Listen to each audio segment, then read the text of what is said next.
कि और ये सतीश चंद्र अकेला नहीं, एक और है मनीष जी, रोमिला थापर सबसे ज्यादा तो जहर की जहर बिल्कुल। की किताबों में उसी ने बोया है। और वो कांग्रेस की बड़ी पुरानी पालतू है। वो इंदिरा गांधी की सहेली हुआ करती थी। अभी वो कहीं हराम की रकम पा रही थी। नरेंद्र मोदी ने उसकी सरकार ने उसको जब निकाला अभी 2-3 साल पहले, तो तब भी ये बड़ा नाचे थे जेएनयू के और डीयू के जो वामपंथी गुंडे कि अरे बड़ा अत्याचार हो रहा है, इतनी बड़ी इतिहासकार का अपमान हो रहा है। जरा इतिहासकार समझिए मनीष जी, एनसीईआरटी में छठे से लेके 12वीं तक, छठे से लेके 12वीं कक्षा तक रोमिला थापर की किताबें पढ़ाई जाती हैं। और जरा उनमें देखिए इसने लिखा क्या क्या है।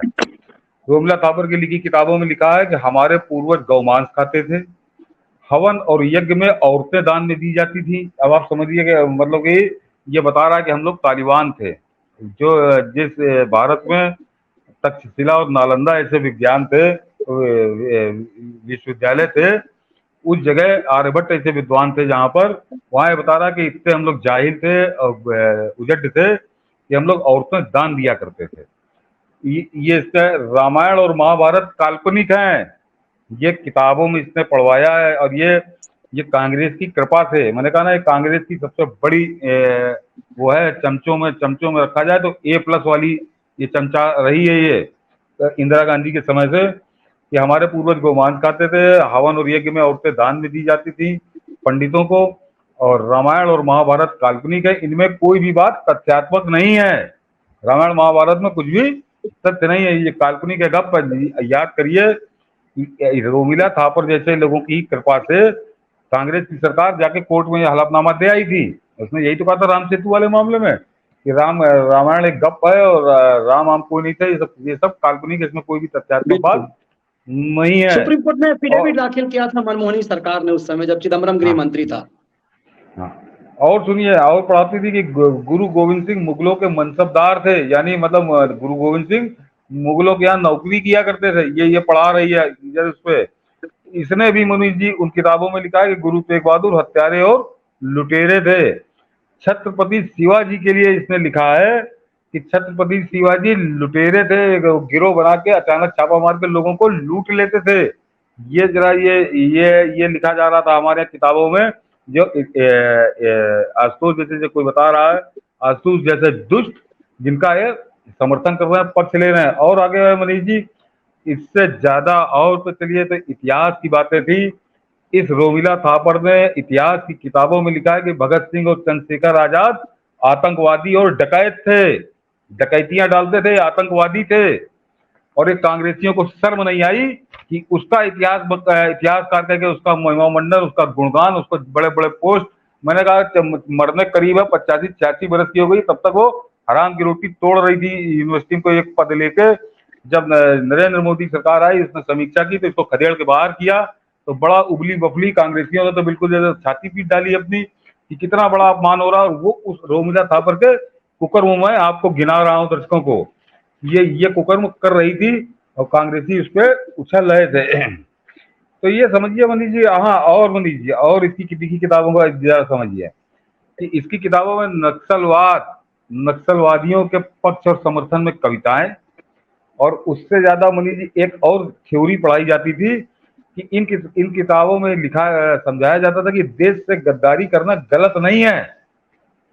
ये उसको समझिए जो अभी राहुल गांधी इंग्लैंड में कह के आया है, ब्रिटेन में, कि भारत कोई एक देश नहीं है, भारत जो है वो फेडरेशन ऑफ स्टेट्स है, यूनियन ऑफ स्टेट्स है, ये एक देश नहीं है।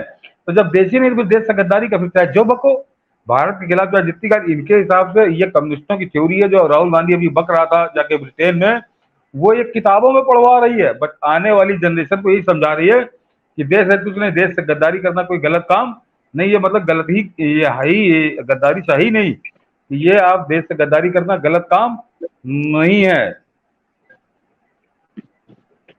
बिल्कुल। और आज एक जी। किताब और मनीष जी, उसके बाद फिर हम लोग एक और सुने कि दिल्ली यूनिवर्सिटी में एक किताब पढ़ाई जाती थी।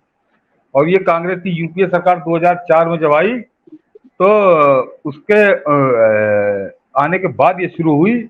और जरा उस किताब में मनीष जी था क्या कि उसमें बहुत, मतलब मैं उसको बोल नहीं पाऊंगा, ये कि हनुमान जी और सीता जी इनमें संबंध बड़े गलत संबंध थे। ये उस किताब में पढ़ाया जाता था। ये दिल्ली यूनिवर्सिटी में पढ़ाई जा रही थी ये किताब। इग्नू वाली किताब में माँ दुर्गा के लिए ये इतनी असली और आपत्तिजनक बातें थी कि मैंने कहा कि मैं बोल नहीं सकता।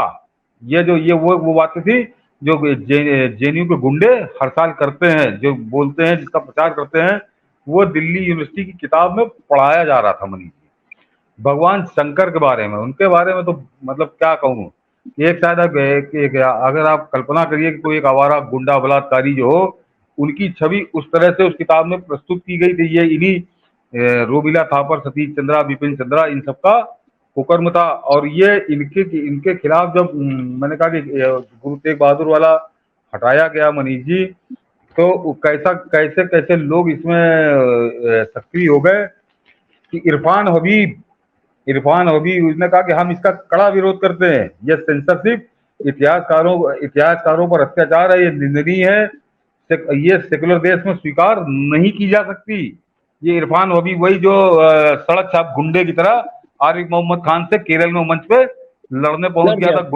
गुंडई कर रहा था, लग रहा था कोई साला देसी शराब से खूब शराब पी के कोई गुंडा निकला है सड़क छाप, उस तरह का व्यवहार ये राज्यपाल के साथ कर रहा था। इसको आग लग गई थी। ये सब जो मैं बता रहा हूँ, ये सब जब पढ़ाया जा रहा था, तो ये भी इतिहासकार है, ये भी लयमार है उठाई की जब कतरा है इतिहास के गलियारे का, इतिहास के बाजार का। तो ये सब इन लोग गैंग अप हो गए। कोई श्री माली करके है, ठुल्ला है, वो भी दिल्ली यूनिवर्सिटी में, उसने बड़ी आग मुती। वो शुरू से उसके यही आग लगी हुई है कि ये सब बदला क्यों जा रहा है। लेकिन मनीष जी, मैं फिर कह रहा हूँ, दर्शकों से कहूंगा कि उनको ढूंढिए, और नहीं है तो अपने अपने फेसबुक वॉल पे, ट्विटर पे जरूर उनके बारे में लिखिए कि ये इन सारे पूरे गिरह कटो उठाई गिरों के गुंडों के खिलाफ एक आदमी उठा और उसने बहुत गालियां खाई इन न्यूज चैनली भाड़ों से, मीडिया के दलालों से, लेकिन वो अपने मिशन पे जुटा रहा और वो जान रहे थे कि इनको समझाने से समझ में नहीं आएगा। उन्होंने अदालत में लड़ाई लड़ी। उनका नाम है दीनानाथ बत्रा। उनका बार बार अभिनंदन करिए कि उन्होंने इनके ऊपर अदालत में जाके वो लड़े और इनको साबित किया कि ये गलत है, गिरह कट है, ये चोर हैं इतिहास के गलियारों के। और ये उनकी लड़ाई का नतीजा है। और उनका जब हम समर्थन करेंगे तो समझिए ये लड़ाई और आगे जाएगी। एक आदमी, वन मैन आर्मी, उसको और कोई दूसरा नजर नहीं आता जो उनके साथ खड़ा हुआ। उन्होंने अपना एक संगठन बनाया शिक्षा बचाओ आंदोलन के नाम से, और उसका गजब सफलता मिली, क्योंकि अदालत में जब इनका मुंह काला हो गया तो ये लोग विरोध करने के स्थिति में नहीं रह गए। और ये बता रहा हूँ कि 10 में से 9 मुकदमे हार गए ये, और एक मुकदमा उसमें भी हारेंगे, उसमें भी ये हारेंगे। लेकिन आप मनीष जी गौर करिए कि न्यूज चैनलों पे दुनिया भर की बातें हो रही, लेकिन उन दीनानाथ बत्रा का कहीं जिक्र नहीं आ रहा, कहीं जिक्र नहीं हो रहा। तो दर्शक ये समझे कि कितना बड़ा एक गैंग है ये। उसमें मीडिया भी शामिल है, उसमें टीचर भी शामिल है, उसमें बुद्धिजीवी भी शामिल है। वो खान मार्केट गैंग जो नरेंद्र मोदी कहते हैं, वो बिल्कुल ये गैंग है, पूरा इकोसिस्टम है ये, जो गिरे कटोर लुटेरों चोरों। ये गुरु तेग बहादुर का, तो गुरु तेग बहादुर को उनको सदियां याद रखेंगी। जो उनका संघर्ष था, औरंगजेब को उन्होंने दांत खट्टे कर दिया, तो उसने दगाबाजी से उनकी हत्या की। लेकिन ये इनको जरूर आने वाला समय इतिहास के चोर डकैत लुटेरों के रूप में याद रखेगा, गिरहकटों के जेब कतरों के रूप में।